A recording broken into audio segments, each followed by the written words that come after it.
María Magdalena. Liberación desde las tinieblas.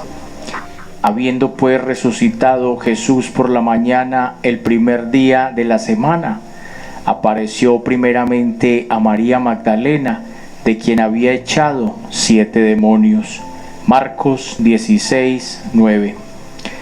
María Magdalena es uno de los nombres más conocidos y menos comprendidos de la Escritura. Una cortina de silencio se cierne deliberadamente sobre gran parte de su vida y entorno personal, pero aún así emerge como una de las mujeres ilustres del Nuevo Testamento. Se la menciona por su nombre en cada uno de los 4 evangelios, principalmente en relación con los evangelios referidos a la crucifixión de Jesús. Tiene el privilegio eterno de haber sido la primera persona a la que Cristo se le reveló después de su resurrección. La tradición de la Iglesia, que se remonta a los primeros padres, ha identificado a María Magdalena con la mujer anónima mencionada solo como una pecadora, que aparece en Lucas 7 del 37 al 38, la que ungió los pies de Jesús y los secó con sus cabellos. Pero no hay ninguna razón para hacer esa conexión. En realidad podemos hacerlo si tomamos el texto de la Escritura en sentido literal, ya que Lucas presenta a María Magdalena por primera vez con su nombre, en un contexto absolutamente diferente. Solo 3 versículos después que termina su relato acerca del ungimiento de los pies de Jesús, parece muy improbable que María Magdalena pudiera ser la misma mujer a quien Lucas describe sin nombrar en el texto precedente.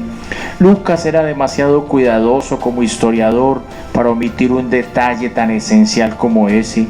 Algunos comentaristas antiguos especulan que María Magdalena es la mujer descrita en Juan capítulo 8 versículos del 1 al 12, la que fue sorprendida en el mismo acto del adulterio y salvada del apedreamiento que por Jesús, quien la perdonó y la redimió.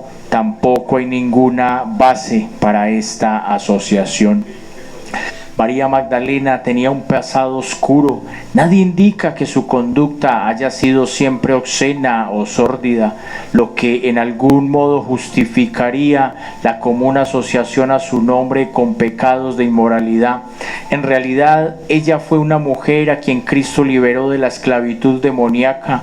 Lucas la presenta como María, que se llamaba Magdalena, de la que habían salido 7 demonios. Lucas 8:2 y Marcos 16:9.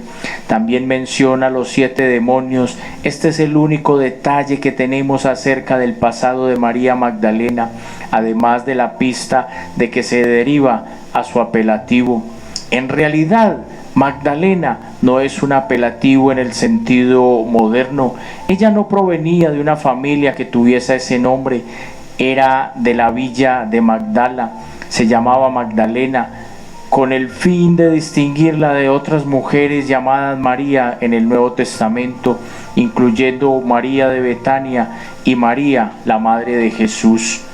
La pequeña aldea pesquera de Magdala, mencionada solo una vez en la Escritura en Mateo 15:39, estaba localizada en la orilla noreste del mar de Galilea, a unos 3 o 4 kilómetros al norte de la ciudad romana de Tiberias y cerca de 8,5 kilómetros del suroeste de Capernaum, pueblo situado en la orilla del norte del lago donde nació Pedro y que fue una especie de hogar base del ministerio de Jesús en Galilea.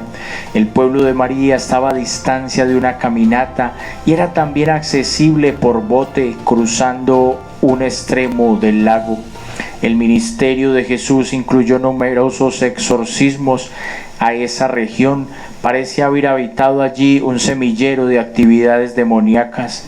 Los síntomas de la posesión demoníaca en el Nuevo Testamento son variados.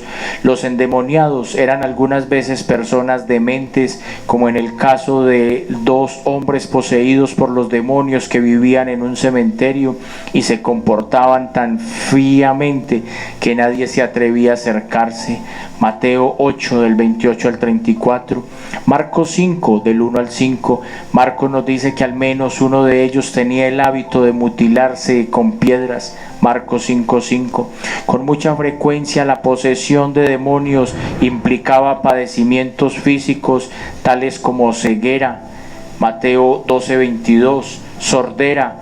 Marcos 9:25, incapacidad para hablar. Mateo 9 del 32 al 36, convulsiones y ataques. Marcos 1:26 y Lucas 9 del 38 y 40, y otros padecimientos generales. Lucas 13 del 11 al 13. Jesús había liberado de todo esto. Lucas y Marcos parecen mencionar su antigua condición demoníaca solo con el propósito de celebrar la misericordia y la gracia de Cristo para con ella, sin hurgar en detalles sórdidos de su pasado.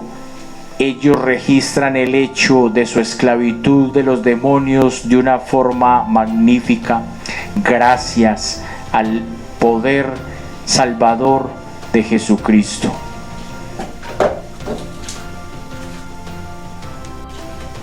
María Magdalena se unió al círculo íntimo de discípulos que viajaban con Jesús en sus viajes largos.